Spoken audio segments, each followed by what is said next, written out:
नमस्कार, मैं हूँ शालिनी और आप देख रहे हैं BBN भव्य भारत न्यूज। चलिए शुरू करते हैं आज की मुख्य खबरें। सरकारी सिस्टम की क्वालिटी मॉनिटरिंग पर सवाल, गेहूं बीज की नाकामी ने कृषि विभाग की कार्यशैली उजागर की। बिहार में सरकार गेहूं बीज की गुणवत्ता पर एक बार फिर गंभीर सवाल खड़े हो गए हैं।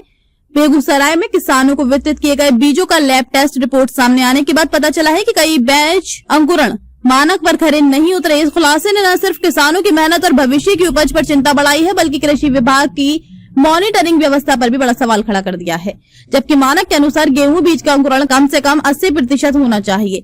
ये अंतर ये बताने के लिए काफी है कि किसानों तक पहुंचने वाला सरकारी बीज किस स्तर का था और इसके वितरण से पहले गुणवत्ता जांच कितनी लापरवाही से की गई।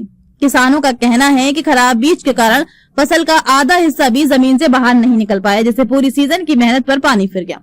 कई किसानों ने बताया कि वे सरकारी बीज पर भरोसा कर बड़ी मात्रा में बुआई कर चुके थे, लेकिन नतीजा बेहद निराशाजनक रहा। इससे न सिर्फ उनकी लागत डूब गई, बल्कि अगली बुआई को लेकर भी अनिश्चितता बढ़ गई है। विशेषज्ञों के अनुसार इतना कम अंकुरण दर सीधे स्टोरिंग, टेस्टिंग और वितरण प्रक्रिया में लापरवाही को दिखाता है। अगर बीज लंबे समय तक अनुचित तापमान और नमी वाले गोदामों में रखा जाए तो उसकी गुणवत्ता प्रभावित होती है। इसलिए ये स्पष्ट है कि केवल आपूर्ति करने वाली एजेंसियां ही नहीं, बल्कि सरकारी निगरानी तंत्र भी सवालों के घेरे में है। खराब बीज की शिकायत बढ़ने के बाद कृषि विभाग ने संबंधित कंपनियों से जवाब तलब किया है और कहा है कि किसानों को नुकसान होने पर इसकी भरपाई के लिए कार्रवाई की जाएगी।